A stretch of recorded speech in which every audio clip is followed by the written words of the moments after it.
السلام علیکم ناظرین کرام، میں ہوں آپ کا ہوسٹ اون علی، ایک بار پھر پروگرام آواز حق کے ساتھ۔ ناظرین، آج کا ہمارا موضوع سخن ہے آپ صلی اللہ علیہ وآلہ وسلم کی جد امجد یعنی کہ حضرت ابراہیم اور حضرت اسماعیل علیہ السلام کی مکہ میں تشریف آوری اور ان کا خاندان یہاں پر آگے کیسے بڑھا۔ اس موضوع پر گفتگو کرنے کے لیے ہم نے معروف شخصیت، کسی تعارف کے محتاج نہیں ہیں، علامہ سید سجاد حسین نقوی صاحب کو دعوت دی ہے۔ آپ خطیب امام بری سرکار ہیں، آئیے اس موضوع پر ان سے گفتگو کرتے ہیں۔ السلام علیکم علامہ صاحب۔ جی وعلیکم السلام ورحمۃ اللہ وبرکاتہ۔ علامہ صاحب، اس دفعہ ربیع الاول کا مہینہ بہت ہی جوش و خروش سے منایا گیا ہے، نہ صرف عوامی سطح پر بلکہ حکومتی سطح پر بھی بہت ہی زبردست طریقے سے منایا گیا۔ اسی موضوع پر آج گفتگو کریں گے اور ذرا تاریخ میں جاتے ہیں کہ یہ بتائیں کہ ہمارے جد امجد یعنی کہ آپ صلی اللہ علیہ وسلم کے جد امجد حضرت ابراہیم علیہ السلام اور حضرت اسماعیل علیہ السلام، ان کی مکہ میں تشریف آوری کیسے ہوئی اور ان کے خاندان جو ہے یہ آگے کیسے چلا؟ اللہ من الشیطان الرجیم، بسم اللہ الرحمن الرحیم۔ هو الذی بعث فی الأمیین رسولا منہم یتلو علیہم آیاتہ ویزکیہم ویعلمہم الکتاب والحکمۃ وإن کانوا من قبل لفی ضلال مبین۔ پیغمبر اسلام صلی اللہ علیہ وآلہ وسلم جو تمام انبیاء سے افضل ہیں، سید الانبیاء، سید المرسلین،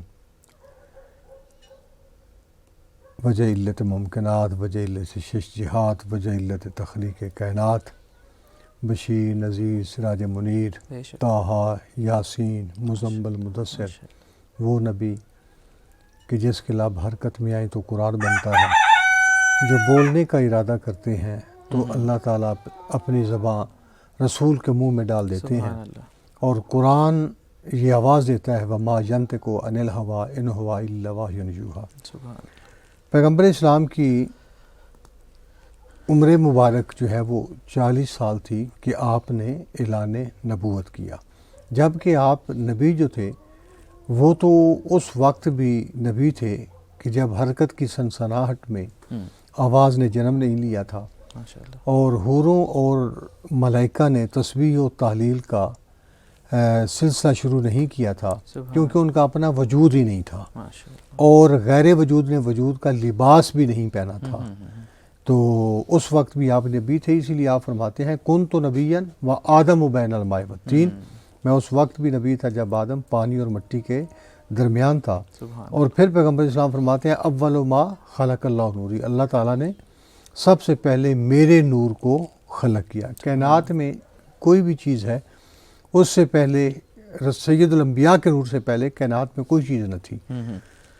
تو آپ نے 40 سال کے تھے تو آپ نے اعلان نبوت کیا، اور یہ 27 رجب تھا اور 21 مارچ تھا اور نوروز کا دن تھا کہ جب آپ نے اپنا اعلان نبوت جو ہے وہ آپ نے کیا۔ آپ کا نام محمد صلی اللہ علیہ وآلہ وسلم اور احمد بہت مشہور و معروف نام ہے۔ آپ کے والد مبارک کا نام، والد کا اسم گرامی جو ہے وہ اپنا جناب عبداللہ، اور والدہ کا آمنہ بنت وہب ہے۔ سید الانبیاء کی عظمت کو پہچاننے کے لیے ضروری ہے کہ انسان تاریخ کے اندر جھانکے تو پھر آپ کی عظمت کا پتہ چلے گا۔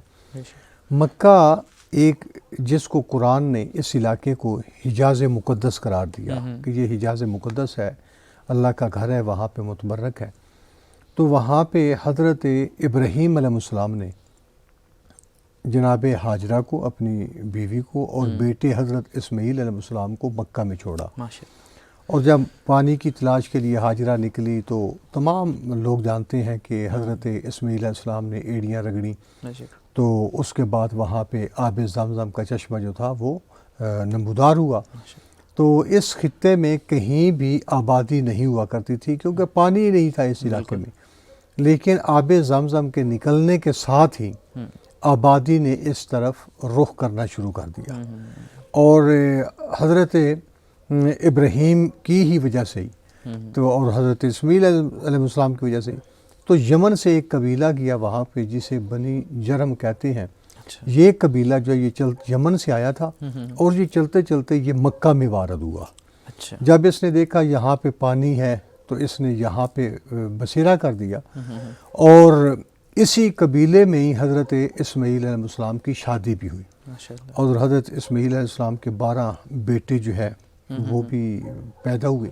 اچھا. تو یہ قبیلہ اتنا طاقتور قبیلہ نکلا کہ یہ وہاں پہ جب مکہ میں آ کر آباد ہوا، یمن سے یہ آیا تھا، تو آہستہ آہستہ یہ وہاں پہ اس کی ایکٹیویٹیز جو تھی وہ بہت تیز ہوتی گئیں، یہاں تک کہ یہ پورے مکے میں یہ قابض ہو گیا. اچھا. اور پھر یہ رفتہ اس قبیلے کی سرداری جو تھی وہ مکے کے اوپر حاوی ہو گئی اور یہ حکمرانی کرنے لگا. جب یہ حکمرانی اس نے کی، پھر یہ خانہ کعبہ کی چابیاں جو تھیں وہ بھی اسی قبیلہ بنی جرہم کے پاس آ گئی، کہ جس کی وجہ سے اگر بھی کوئی خانہ کعبہ کی زیارت کرنا چاہتا تو وہ اس قبیلے کا محتاج ہوتا تھا. تو حضرت اسماعیل علیہ السلام نے شادی بھی اسی قبیلے سے ہی کی تھی جن سے آپ کے بیٹے آگے نسل جو تھی نسل چلی تھی. تو یہ قبیلہ اس میں جتنا بھی چڑھاوا خانہ کعبہ پہ آتا تھا وہ سارا ان کے ہاتھ میں ہوتا تھا. اچھا. تو پھر اس کو جب عروج ملا تو اس نے قتل و غارت شروع کر دی، اور پھر وہاں پہ لوگوں کو بلا وجہ مارنا شروع کر دیا، فساد برپا کرنا شروع کر دیا. پھر وہاں کے جو باشندے تھے انہوں نے دیکھا کہ یہ باہر سے قبیلہ آیا ہے، لیکن اس کے باوجود یہ ہم پر حکمرانی بھی کر رہا ہے، حکومت بھی اس کے پاس ہے، چابی بردار بھی یہی ہیں، قتل و غارت بھی کرتے ہیں اور ہمیں تنگ بھی کرتے ہیں. تو جب ان کا ظلم عروج پہ ہوا تو وہاں کے لوگوں نے متفق ہو کر ان کے خلاف خروج کیا. تو ان کے ساتھ انہوں نے لڑنا شروع کر دیا، جس کی وجہ سے اس قبیلے کو وہاں سے نکلنا مجبوری بن گئی. اچھا. کہ یہ وہاں سے نکلا مکہ سے. اچھا، جب یہ نکل کر جانے لگا تو اس نے ایک کام یہ کیا کہ اس نے وہاں پہ 2 ہرن تھے جو سونے کے تھے، اور کچھ تلواریں تھیں، زریں تھیں، نیزے تھے، وہ اس نے توڑ کے نا، اور جو سونے کے 2 ہرن تھے یہ آب زمزم کا جو چشمہ تھا اس کے اندر ٹھونس کے نا اس نے آب زمزم کو بند کر دیا. اچھا. تو تاکہ آبادی کا سلسلہ یہاں سے ختم ہو. بالکل. تو بند کر کے چلا گیا. اب یہ قبیلہ وہاں سے جو ہے وہ واپس وہاں سے مکہ سے اس قبیلے کو جو ہے وہ نکال دیا گیا. یعنی کہ دیکھا جائے تو اس قبیلے میں بڑی اللہ نے اسے عزت دی تھی، مگر یہ فساد اور قتل و غارت کی وجہ سے یہ قبیلہ جو ہے اسے وہاں سے نکلنے پہ لوگوں نے اکٹھا کر کے انہیں مجبور کر دیا. تو حضرت ہاشم جب مدینے میں آپ نے جناب سلمہ سے، بنی نجار کا جو قبیلے کا سردار تھا، ان سے شادی کی، ان کی بیٹی کے ساتھ شادی کی، تو انہوں نے رشتہ تو دے دیا، مگر انہوں نے یہ کہا کہ آپ میری بیٹی کے ساتھ شادی کر لیں، مکے میں لے جائیں، لیکن اگر اسے جب وہ بچے کی امید ہو تو آپ اسے مکہ نہیں رکھیں گے، آپ اسے واپس مدینہ چھوڑ دیں گے. اچھا. آپ نے یہ شرط قبول کر لی. وہاں پہ آپ کا عقد ہوا، اور ہاشم جو تھے وہ لے کر بیوی کو لے کر مکہ میں چلے آئے. اچھا. تو مکے میں وہاں رہتے رہے. کچھ عرصے کے بعد جناب ہاشم کی پیشانی سے نور جو تھا وہ غائب ہو گیا. اچھا. تو وہ سمجھ گئے کہ سید الانبیاء کی جو ہے وہ اپنا نور جو ہے وہ منتقل ہو گیا ہے. تو اس وقت آپ انہیں فوراً لے کر مدینے میں وعدہ کے مطابق مدینہ میں چلے آئے. مدینہ میں آ کر جناب سلمہ کو ان کے باپ کے ہاں جو ہے وہ چھوڑ دیا، اور خود کسی کام کے لیے شام میں چلے گئے. اچھا. جب شام میں گئے تو وہاں پہ ان کا جو ہے وہ انتقال ہو گیا. وہاں پہ جب انتقال ہوا تو یہ بچہ جو ہے یہ وہاں پہ مدینے میں پلتا رہا. اور مدینہ ان کے پیشانی کے بال جو تھے وہ سفید تھے، اور یہ شیبہ کے نام سے پکارا جانے لگا. شیبہ کہتے ہیں کہ جس کے بال پیشانی سے سفید، اسے شیبہ کہا جاتا ہے عربی میں. تو یہ بچہ یہاں پہ پلتا رہا مدینے میں. اب ہاشم جو ہے وہ شام میں گئے، ان کا انتقال ہو گیا. اب مطلب جو تھے ان کے جناب ہاشم کے بھائی وہ یہاں تھے مکہ میں، سردار بن گئے ہاشم کے بعد. اچھا. جب وہ سردار بنے تو انہوں نے یہاں پہ ساری مکے میں سرداری سنبھالی. تو مکہ سے ایک آدمی جو ہے وہ مدینے میں گیا، اچھا تو اس نے دیکھا کہ وہاں پہ تیر اندازی ہو رہی تھی، تو ایک بچہ جو ہے وہ پکار رہا تھا کہ میں بطحا کا بیٹا ہوں، میں مکے کے سردار کا بیٹا ہوں، مکے کے سردار کا بیٹا ہوں۔ تو یہ بندہ جو مکے سے آیا ہوا تھا، اس نے 2-3 مرتبہ سنا کہ یہ بچہ کہہ رہا ہے میں مکے کے سردار کا بیٹا ہوں، میں تو مکے سے آیا ہوں۔ تو اس نے جا کر جب واپس پلٹا تو مکے میں جا کر اس نے مطلب کو بتایا کہ ایک بچہ ہم نے دیکھا ہے مدینہ میں، وہ کہتا ہے کہ میں بطحا کا بیٹا ہوں، میں مکہ کے سردار کا بیٹا ہوں۔ تو انہوں نے حضرت جناب مطلب نے اونٹ لیا اور وہ مدینے میں چلے گئے۔ مدینے میں چلے گئے تو انہوں نے پوچھا کہ وہ بچہ جو ہے وہ کون ہے۔ تو جب وہ وہاں پہ پتہ چلا تو وہ جناب سلمہ تک وہ پہنچ گئے، تو وہاں پہ بتایا گیا کہ وہ سلمہ جو ہے وہ مطلب کی بھابھی اور ہاشم کی جو ہے وہ بیوی ہے، اچھا اور یہ بیٹا جو ہے یہ جناب ہاشم کا بیٹا ہے۔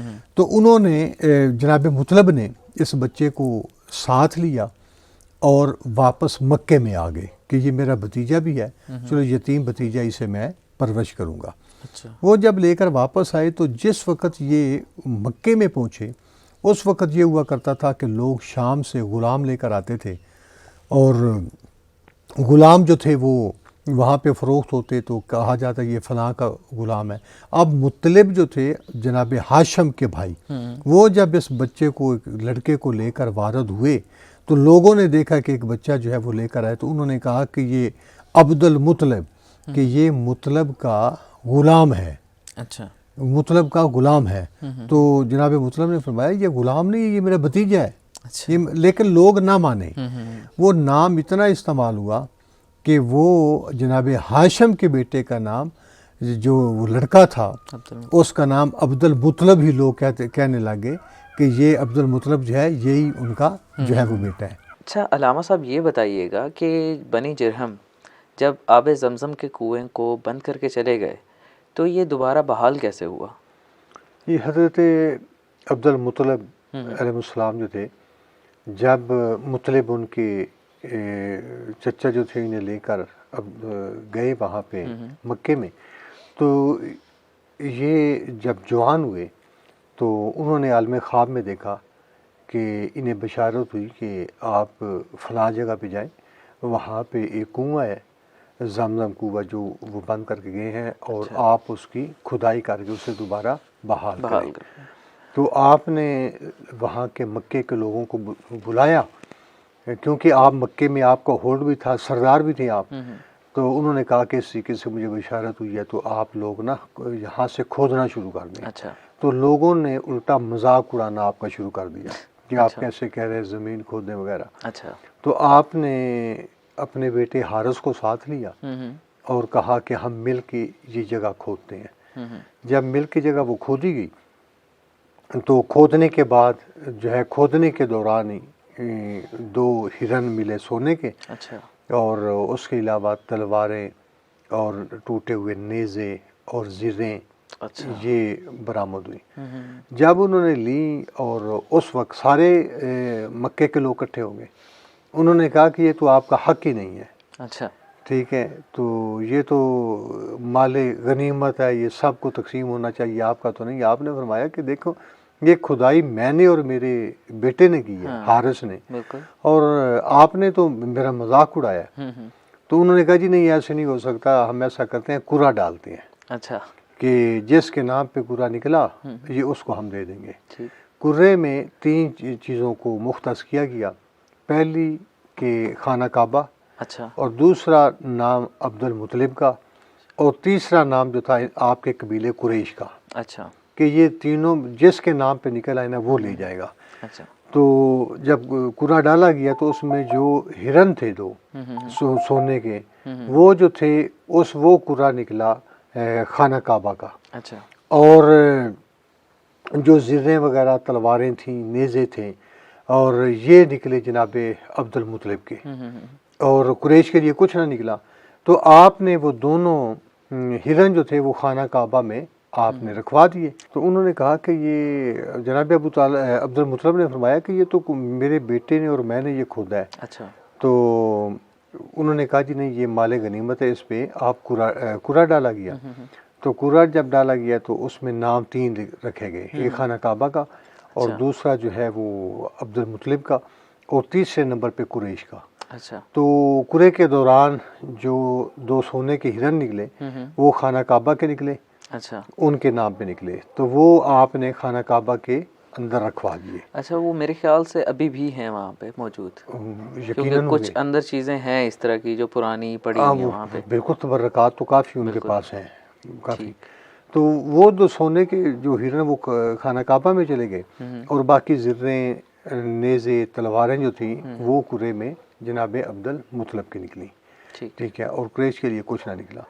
اچھا، جب یہ دونوں وہاں پہ رکھوا دیے گئے تو اس وقت ابو لہب نے اچھا یہ جو 2 تھے نا سونے کے ہرن، وہ اس نے چوری کر لیے تھے، اللہ، تو لہٰذا ابو لہب یہ وہ شخص تھا کہ جس نے خانہ کعبہ میں سب سے پہلے چوری کی تھی، اللہ اکبر، ٹھیک ہے، تو یہ وہاں سے چرا لیے۔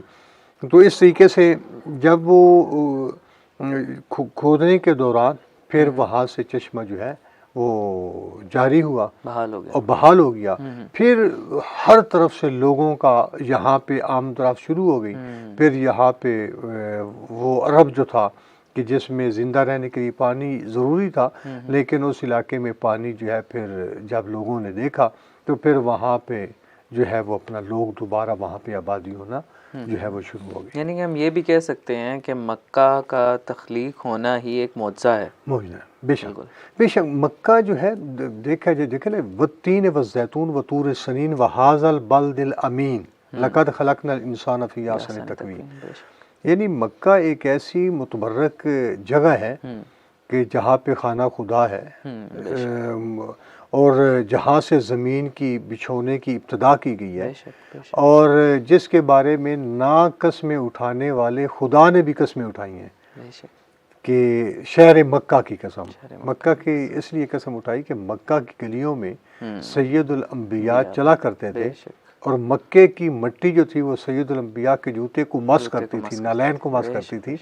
تو جو نبی کے، جس کی گلیاں نبی کے نالین کو مس کر دیں، وہ توحید کی نظر میں وہ شہر اتنا متبرک ہو جاتا ہے کہ نا قسمیں اٹھانے والا بھی قسمیں اٹھاتا ہے، اور وہ کہتے ہیں۔ دیکھیں، اللہ نے بہت سی نعمتیں دی ہیں، میں کبھی کبھی سوچتا ہوں سب سے بڑی نعمت سید الانبیاء ہے، کہ جتنی بھی پہلے امتیں تھیں ان کے لیے جو گناہ کیا کرتی تھی دروازے پہ لکھا جاتا یا وہ مسخ ہو جاتی تھی، یہ سید الانبیاء کی جو ہے یہ دعا ہے کہ آج ہمارے اندر گناہ موجود ہونے کے باوجود ہمارے دروازے پہ نہیں لکھے جاتے، ہم مسخ نہیں ہوتے، یہ تو دعا انہوں نے مانگی تھی۔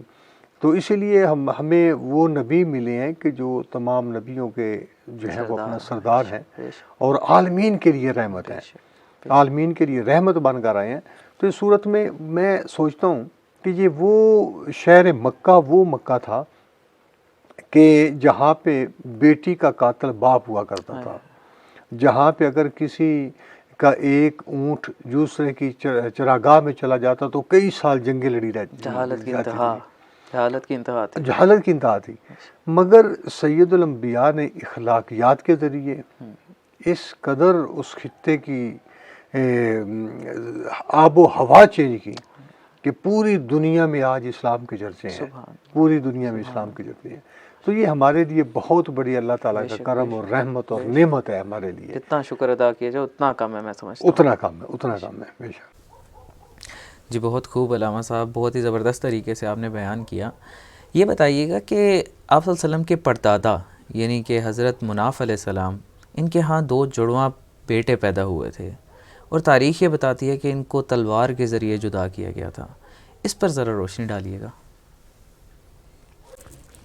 اچھا، حضرت ابراہیم علیہ السلام کے بیٹے حضرت اسماعیل علیہ السلام کی نسل جب چلتی جب یہ دور آیا پیغمبر اسلام صلی اللہ علیہ وسلم کے پردادا جو ہے عبد المناف، ان کی جب دنیا میں آئی تو ان کے ہاں 2 بیٹے پیدا ہوئے، بالکل، ایک کا نام حضرت ہاشم رکھا گیا اور دوسرے کا نام جو ہے وہ بنو امیہ رکھا گیا، ٹھیک ہے، وہ دوسرے ایک ہاشم اور دوسرا امیہ۔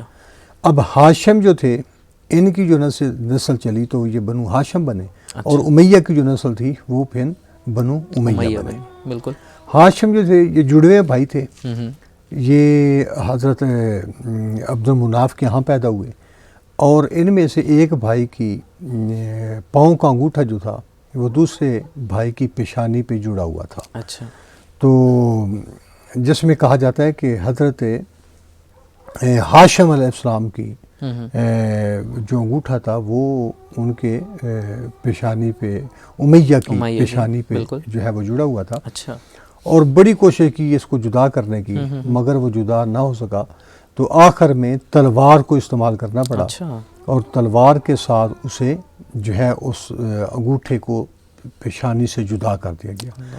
لیکن بعض مورخ لکھتے ہیں کہ یہی وجہ ہے کہ یہ دونوں قبیلے ان کو تلوار کے ساتھ جدا کر دیا گیا، اور اسی لیے یہ تلوار ہی چلاتے رہے، اور دونوں قبیلے آپس میں جو تھے وہ لڑتے رہے، یہاں تک کہ بعض کم علم لوگ یہ بھی تصور کرنے لگے کہ جو کربلا کا واقعہ ہوا تھا وہ بھی اسی وجہ سے تھا، جبکہ یہ ایسا ممکن بھی نہیں۔ بالکل۔